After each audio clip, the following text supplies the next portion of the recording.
सियासत के बाहुबली सीरीज में हर बार हम आपको एक ऐसे नेता के बारे में बताते हैं जिसने अपराध की दुनिया से राजनीति में कदम रखा। इस सीरीज में आज बात बिहार के बाहुबली की है, जिन्हें 90 के दशक में दहशत और खौफ का दूसरा नाम माना जाता था। 90 का दशक बिहार में अपराध का ऐसा बोलबाला था कि लोगों को सड़कों पर बाहर निकलते हुए डर लगता था। लूटपाट, मारपीट, झगड़ा, अपहरण, रंगदारी, हत्या जैसी घटनाएं वहां आम थीं और बिहार की इसी आपराधिक पृष्ठभूमि में दहशत का एक नाम बड़ी तेजी से उभर रहा था और वो नाम था मोहम्मद शहाबुद्दीन का। दोस्तों, बिहार के इस बाहुबली नेता की कहानी सुनकर आपके रोंगटे खड़े हो जाएंगे, तो चलिए शुरू करते हैं।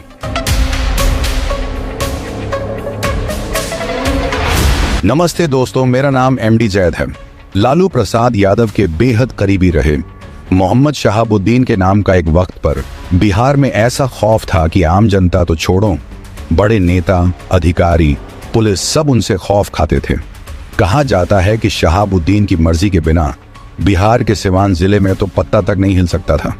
सिवान के साहिब नाम दिया था सिवान के लोगों ने शहाबुद्दीन को। मोहम्मद शहाबुद्दीन का जन्म 10 मई 1967 को सिवान के प्रतापपुर में हुआ था। सिवान में ही स्कूली पढ़ाई पूरी करने के बाद उन्होंने राजनैतिक विज्ञान में ग्रेजुएशन की। कॉलेज के दिनों से ही शहाबुद्दीन का नाम अपराध से जुड़ने लगा। 1986 में जब वो 19 साल के थे तो उनके ऊपर पहला आपराधिक मामला दर्ज हुआ। शहाबुद्दीन के लिए तो क्राइम की यह शुरुआत थी। इसके बाद तो वो एक के बाद एक खौफनाक वारदातों को अंजाम देते रहे।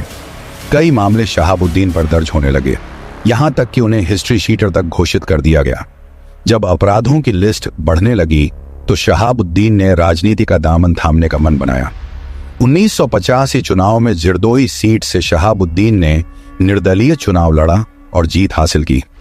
बस क्या था, शुरुआत हो चुकी थी एक शातिर अपराधी की राजनीति से जुड़ने की। इसके बाद तो क्राइम के साथ साथ राजनीति में भी इस बाहुबली का ग्राफ बढ़ता चला गया।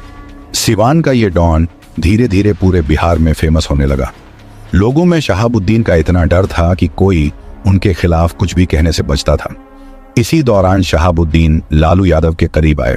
लालू यादव को अपना दबदबा बनाने के लिए एक दबंग आदमी की जरूरत थी और शहाबुद्दीन को एक बड़ी पार्टी का प्लेटफॉर्म चाहिए था। बस यहीं से अपराध के एक नए युग की शुरुआत हुई। 1991 लोकसभा चुनाव में जनता दल को बड़ी जीत मिली। इन लोकसभा चुनावों में शहाबुद्दीन ने अपने बाहुबल से तो लालू यादव का साथ दिया ही, साथ ही मुस्लिम वोटर्स को लुभाने में भी अहम भूमिका निभाई। अब बिहार में जनता दल की सरकार बन चुकी थी तो सिवान में शहाबुद्दीन की सरकार चलती थी। मोहम्मद शहाबुद्दीन का खौफ तो पहले ही था, लेकिन अब तो जैसे शहाबुद्दीन की ताकत कई गुना बढ़ गई थी। लालू यादव के राज में शहाबुद्दीन का रुतबा भी बढ़ता ही जा रहा था। पुलिस ने उन्हें कुछ भी कहना बंद कर दिया था। चाहे ये बाहुबली कोई भी अपराध करे, पुलिस और प्रशासन ने तो जैसे आंखें ही बंद कर ली थी। सिवान में शहाबुद्दीन की पैरेलल सरकार चलती थी। लोगों के लड़ाई झगड़े निपटाने हों या घरेलू विवाद, भूमि का बंटवारा करना हो या उससे जुड़ा कोई विवाद, सिवान में पुलिस या प्रशासन का कोई रोल नहीं था। वहां सिर्फ शहाबुद्दीन का राज चलता था और लोग भी उन्हें साहिब के नाम से बुलाते थे। शहाबुद्दीन ने 1995 में जनता दल की सीट पर विधानसभा चुनाव लड़ा और जीत हासिल की। इसके तुरंत बाद 1996 में शहाबुद्दीन को लोकसभा का टिकट दे दिया गया और पहली बार सिवान का साहिब संसद तक पहुंचा। 1997 में आरजेडी बनी और लालू यादव की सरकार आई तो शहाबुद्दीन का कद और बढ़ गया और साथ ही बढ़ गई गुंडागर्दी। 1999 में बिहार के वामपंथी नेता छोटे शुक्ला का अपहरण होता है और फिर हत्या हो जाती है।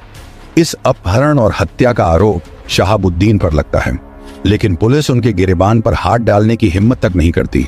हालांकि बाद में इस मामले में शहाबुद्दीन को उम्र कैद की सजा सुनाई गई थी और वो लंबे समय तक जेल में बंद रहे थे। जेल रहकर लड़ा 2004 का लोकसभा चुनाव। 2004 लोकसभा चुनाव के कुछ महीने पहले कोर्ट के ऑर्डर के बाद शहाबुद्दीन को गिरफ्तार किया गया था। उन्हें सिवान जेल में रखा गया था। जेल से भी उनकी राजनीति वैसे ही चलती रही। कुछ दिनों बाद ही शहाबुद्दीन मेडिकल के नाम पर खुद को अस्पताल में शिफ्ट करवा लिया और वहीं से चुनाव लड़ा। अस्पताल में एक पूरा वार्ड शहाबुद्दीन को दिया गया था। वो यहीं अपने नेताओं से मिलते, चुनाव की रणनीति बनाते। वार्ड में कड़ी सुरक्षा व्यवस्था थी। छप्पे छप्पे पर पुलिस तैनात रहती, ऐसा लगता अस्पताल नहीं शहाबुद्दीन का ऑफिस हो। चुनाव के कुछ दिन पहले कोर्ट के आदेश के एक बार फिर शहाबुद्दीन को जेल लौटना पड़ा। बाहुबली पर बूथ लूटने के लगे थे आरोप 2004 के चुनाव हुए। शहाबुद्दीन पर 500 से ज्यादा बूथ लूटने के आरोप लगे। उस सीट पर एक बार फिर चुनाव करवाया गया। जेडीयू के ओम प्रकाश श्रीवास्तव ने उन्हें कड़ी टक्कर दी, लेकिन दूसरी बार भी जीत शहाबुद्दीन को ही मिली। चुनाव जीतने के बाद तो वहां पर शहाबुद्दीन का कहर ऐसा बरपा कि कई जेडीयू कार्यकर्ताओं की हत्याएं हो गईं। चुनाव में तो शहाबुद्दीन जीत चुके थे, लेकिन यहां से उनके बुरे वक्त की शुरुआत हो गई थी। तेजाब डालकर 2 लोगों की हत्या। 2004 में बिहार में एक ऐसी घटना हुई जिसने पूरे देश को हिलाकर रख दिया। एक दुकानदार चंदा बाबू के 3 बेटों गिरीश, सतीश और राजीव का बदमाशों ने अपहरण कर लिया और बाद में 2 भाइयों गिरीश और सतीश के ऊपर तेजाब डालकर उनकी हत्या कर दी गई। राजीव बड़ी मुश्किल से अपनी जान बचाने में कामयाब हुए। इस डबल मर्डर केस के आरोप भी शहाबुद्दीन पर लगे। ये केस सालों तक चलता रहा। 2015 में इस डबल मर्डर केस के चश्मदीद राजीव की भी गोली मारकर हत्या कर दी गई। शहाबुद्दीन पर एक के बाद एक मामलों पर सजा सुनाई जा रही थी।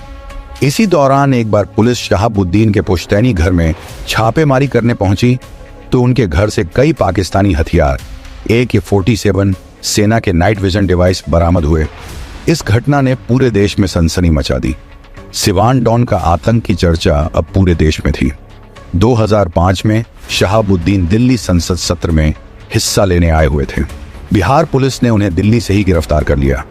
हत्या, अपहरण, बमबारी, अवैध हथियार रखने और जबरन वसूली करने जैसे कई मामले शहाबुद्दीन पर दर्ज हो चुके थे। शुक्ला हत्याकांड में कोर्ट ने शहाबुद्दीन को उम्र कैद की सजा सुना दी थी। 2009 में कोर्ट ने इस बाहुबली नेता के चुनाव लड़ने पर भी रोक लगा दी। शहाबुद्दीन ने अपनी पत्नी हिना शहाब को चुनाव लड़वाया, लेकिन हिना को इस चुनाव में हार का सामना करना पड़ा। 2014 में भी उन्होंने चुनाव लड़ा, लेकिन दूसरी बार भी वो नहीं जीत पाई। इसी बीच डबल मर्डर केस में सुप्रीम कोर्ट ने शहाबुद्दीन की उम्र कैद की सजा को बरकरार रखा। उन्हें दिल्ली की तिहाड़ जेल में डाला गया। कोविड के दौरान हुई शहाबुद्दीन की मौत। कोविड के दौरान भी मोहम्मद शहाबुद्दीन तिहाड़ जेल में थे। कोविड की वजह से उनकी तबीयत काफी बिगड़ गई। उन्हें प्राइवेट अस्पताल में भर्ती कराया गया, लेकिन वहां उनकी मौत हो गई। बिहार का यह खतरनाक बाहुबली, जो किसी ने न हारने का दम भरता था, मौत के सामने हार चुका था। माना जाता है कि बिहार में शहाबुद्दीन जैसा बड़ा डॉन कोई दूसरा नहीं हुआ। सिवान में कुछ लोगों के लिए तो शहाबुद्दीन मसीहा भी था। दोस्तों, आपका इस वीडियो पे क्या राय है, कमेंट करके हमें जरूर बताएं। साथ ही साथ वीडियो को लाइक करके चैनल को भी सब्सक्राइब कर लीजिए। हम आपको हमेशा सच्ची घटना बताते रहेंगे। जय हिंद, वंदे मातरम।